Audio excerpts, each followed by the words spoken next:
सबसे पहले शिव गुरु के चरणों में प्रणाम करती हूँ, मेरा प्रणाम स्वीकार हो। मैया पार्वती के चरणों में प्रणाम करती हूँ, मेरा प्रणाम स्वीकार हो। कार्तिक गणेश दोनों भैया के चरणों में प्रणाम करती हूँ, मेरा प्रणाम स्वीकार हो। सभी देवी दुर्गा के चरणों में प्रणाम करती हूँ, मेरा प्रणाम स्वीकार हो। आप सभी गुरु भाई बहन के चरणों में प्रणाम करती हूँ। महादेव से दया मांगती हूँ कि हे महादेव, जितने मेरे गुरु भाई बहन हैं सब पे दया कीजिए, पल पल दया कीजिए। आज मैं जो कथा आप लोग को सुनाने जा रही हूँ, कन्हैया का फसल बोए महादेव। कथा बहुत सुंदर है, शुरू से अंत तक सुनिएगा। कथा अच्छा लगे तो मेरे वीडियो को लाइक कीजिए। अगर आप लोग मेरे चैनल पर नए हैं तो चैनल को सब्सक्राइब कीजिए, घंटी के निशान को जरूर प्रेस कीजिए ताकि कोई भी कथा डाले आप लोगों के पास आसानी से पहुंच जाए। रोज महादेव का नए नए चर्चा सुन सके और महादेव से जुड़ सके। दोस्तों में रिश्तेदारों में शेयर कीजिए। कमेंट बॉक्स में हर हर महादेव जरूर लिखिए। भगवान का नाम बोलने से, लिखने से, सुनने से सारी कष्ट, सारी परेशानियां दूर होती है। आप लोग के साथ से, आप लोग के सपोर्ट से महादेव की चर्चा और शिव शिष्य तक पहुंचे और भक्तों के पास पहुंचे। तो वीडियो को ज्यादा ज्यादा लाइक कीजिए, ज्यादा ज्यादा शेयर कीजिए। चलिए ज्यादा बात नहीं करते हुए कथा शुरू करती हूँ। एक समय की बात है कि मैया पार्वती अपने घर से निकल के कैलाश पर्वत पर जाती हैं। जाके क्या कहती महादेव से कि हे महादेव, आप तो हमेशा तपस्या में लीन रहते हैं, आपको ये नहीं पता कि मैं क्या बनाऊं, क्या खाना बनाऊं, क्या खिलाऊं। आप ऐसा क्यों नहीं करते? एक बैल आपके पास है, आप नंदी बैल को ले लीजिए और कन्हैया के पास जाके उससे खेती लेके कुछ फसल कीजिए ताकि घर में अनाज आ सके और मैं बना के बढ़िया भोजन आपको और बच्चों को खिला सकूं। एक आपके पास बैल है, एक कन्हैया के पास बैल है, 2 बैल से आपका खेती हो जाएगा।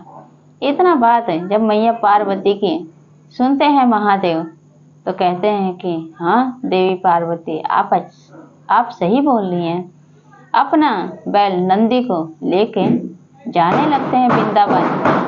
अब कहता है नंदी बैल कि प्रभु, कन्हैया बहुत होशियार है, हमें सोच समझ के खेती करना पड़ेगा। महादेव कहते हैं कि हाँ नंदी, तुम सही बोल रहे हो। ऐसे बात करते करते रास्ता का पता ही नहीं चलता और चले जाते हैं वृंदावन में महादेव और नंदी बैल। जब जाते हैं कृष्ण भगवान के दरवाजे के बाहर तो जाके वहां पे अपना जो शंख होता है उसको बजाते हैं। तब घर के अंदर से कन्हैया और उनकी माँ यशोदा निकलते हैं। तब कहते हैं कृष्ण भगवान हाथ जोड़ के, प्रभु आप यहाँ, अगर कोई बात थी तो आप नंदी बैल से आप संदेशा भेजते, मैं उपस्थित हो जाता कैलाश पर्वत पे। ऐसी क्या बात हो गई, आप मेरे पास आए हैं? तब महादेव कहते हैं कन्हैया, मुझे आपकी खेती चाहिए, हमें फसल उगाना है। तब कहते हैं अपने मैया से पूछते हैं यशोदा से कि महादेव आए हैं, खेती मांग रहे हैं फसल करने के लिए। मैया तो कहती है यशोदा मैया की बहुत अच्छी बात है, दे दो। करना चाहते हैं महादेव खेती फसल तो दे दो। अब कन्हैया दे देते हैं, लेकिन महादेव कहते हैं मेरी एक शर्त है, मैं फसल तो बोऊंगा लेकिन ऊपर का मैं ले जाऊंगा। मैया पार्वती कहती है कि ऊपर का आप ले आइएगा, नीचे का कन्हैया को दीजिएगा।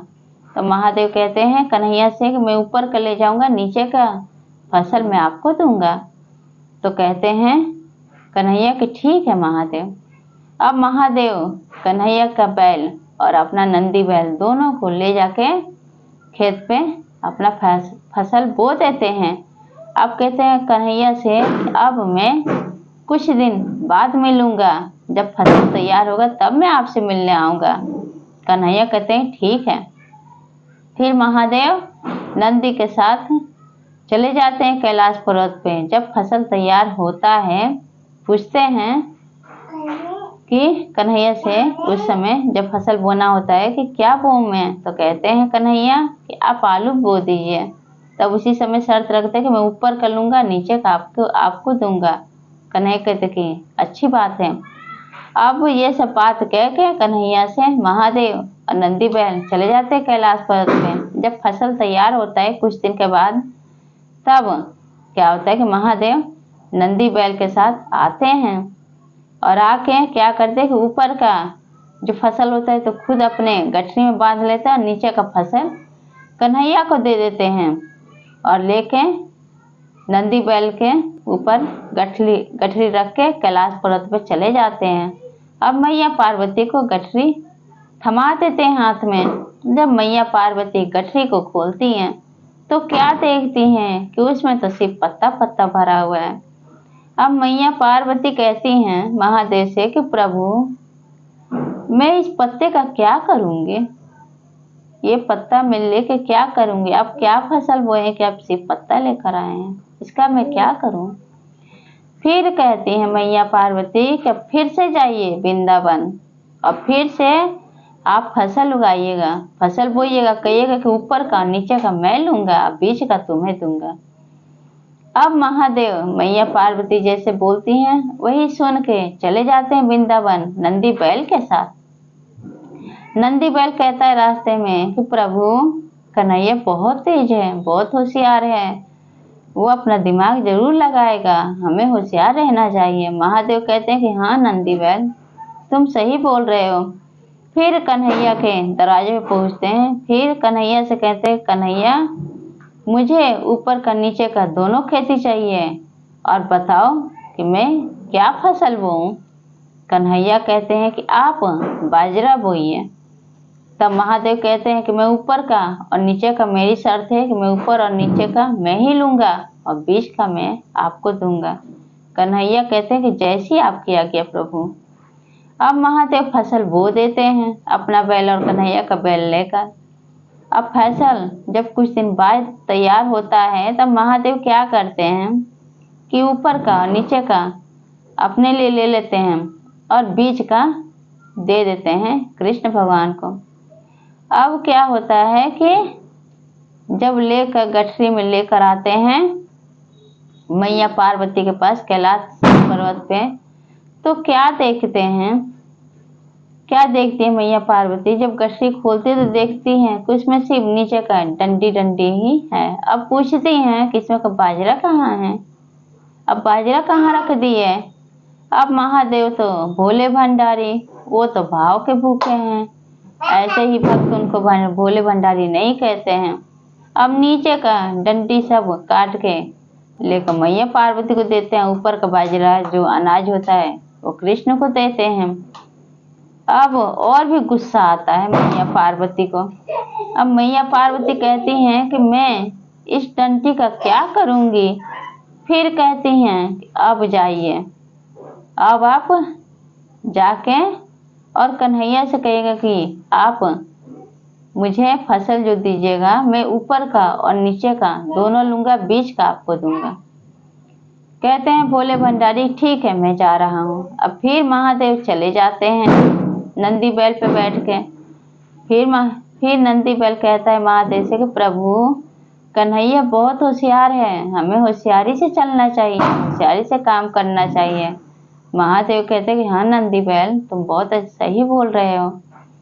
अब महादेव नंदी बैल फिर पहुंचते हैं कन्हैया के दरवाजे पे। फिर कन्हैया से कहते हैं कि मुझे फिर से तुम्हारी खेती करना है। वृंदावन पहुंचते हैं तब कहते हैं कन्हैया कि ठीक है प्रभु आप कीजिए। तब पूछते हैं कि मैं ऐसा कौन सा फसल बोऊं। तब कहते हैं कि आप भुट्टा बोइए, मक्का। तब कहते हैं कि ऊपर का और नीचे का मैं लूंगा और बीच का मैं आपको दूंगा। कन्हैया कहते हैं कि जैसी आपकी मर्जी, जिसमें आपको खुशी मिले आप वही मुझे दे दीजिएगा। तब क्या होता है गुरु भाई बहन, अब जब महादेव फिर खेत में फसल उगाते हैं, फिर मक्का बोते हैं, भुट्टा। जब कुछ दिन बाद जब फसल तैयार होता है तब ऊपर का और नीचे का मक्का लेके कैलाश पर्वत पर चले जाते हैं, बीच का कन्हैया को दे देते हैं। अब फिर गठरी जब खोलती हैं मैया पार्वती तो क्या देखती हैं, फिर उस गठरी में मक्के की डंडी डंडी परी हुई है, ऊपर का डंडी और नीचे का डंडी, और बीच का जो भुट्टा है वो कन्हैया के पास रहती है। अब मैया पार्वती को बहुत गुस्सा आता है, बहुत क्रोध आता है और पूछती हैं कि प्रभु ये आपने क्या किया? आखिर मैं इस डंठल का क्या करूंगी? इसको कौन खाएगा? मैं इसको कैसे बनाऊंगी? उसी समय संजोग से कन्हैया और यशोदा मैया दोनों जाते हैं कैलाश पर्वत पे और कहते हैं कन्हैया मैया पार्वती से, हे माता, इसमें महादेव की कोई गलती नहीं है। महादेव को कोई ऐसे ही भोला भंडारी नहीं कहते हैं, वो सच में मन के भी भोला है। अब आपने जैसे से कहा वैसे वैसे उन्होंने किया। फसल तो बहुत अच्छा महादेव ने बोया है, लेकिन माता जो आपने सिखाया है वही भोलेनाथ सीखे हैं, इसीलिए इनका नाम ही भोला है। मन के भी भोला है और सारे भक्त इनका नाम अच्छा रखे हैं, भोला भंडारी, भाव के भूखे महादेव। इसलिए इनका नाम जो प्यारा नाम है वो है भोला भंडारी। अब क्या करते, गठरी खोल के कन्हैया मैया पार्वती के सामने वहां पे कैलाश पर्वत पर रख देते हैं। जब गठरी देखती हैं तो गठरी में रहता है आलू, बाजरा और भुट्टा। तीनों चीज जब देखती हैं तब मैया पार्वती को समझ में आ जाता है कि सही में महादेव मन के भी भोले हैं और नाम भी उनका भोला ही है। और भक्त भी सारे ज्यादा भोला ही नाम से प्रसिद्ध हैं और सबसे ज्यादा भोला नाम भक्त लेते हैं। तब कहती हैं मैया पार्वती महादेव को कि प्रभु आपकी लीला आप ही जाने, आपने फसल तो बहुत अच्छा बोया है, आपने देखिए फसल कितना अच्छा बोया है। अब मैं ले जा रही हूँ, इसको खाना बना रही हूँ और सबको खिला रही हूँ। तब मैया पार्वती बाजरा, आलू और भुट्टा तीनों चीज लेकर जाती हैं घर के अंदर, खाना बनाती हैं। कार्तिक गणेश, महादेव, नंदी और कन्हैया, यशोदा मैया सबको बिठा के मैया पार्वती अपने हाथों से भोजन कराती हैं और खाना खा के कन्हैया और यशोदा मैया धन्य हो जाते हैं। कहते हैं कन्हैया जी कि हे माता, आपके हाथ का स्वादिष्ट भोजन खा के मैं तो धन्य हो गया। अब खाना खा के वहां से मैया पार्वती को, महादेव को, दोनों को हाथ जोड़ के प्रणाम करके कन्हैया यशोदा मैया वहां से चले जाते हैं वृंदावन, अपने घर को लौट जाते हैं। और महादेव, नंदी, कार्तिक गणेश और माता पार्वती कैलाश पर्वत पर अपने घर पर रहने लगते हैं। तो इस तरह से गुरु भाई बहन महादेव जैसे उनका नाम भोला है वैसे वो दिल के भी भोला ही हैं।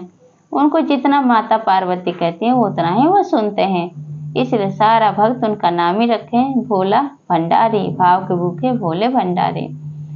तो गुरु भाई बहन, आप लोग को ये चर्चा कैसा लगा कमेंट बॉक्स में जरूर बताइए।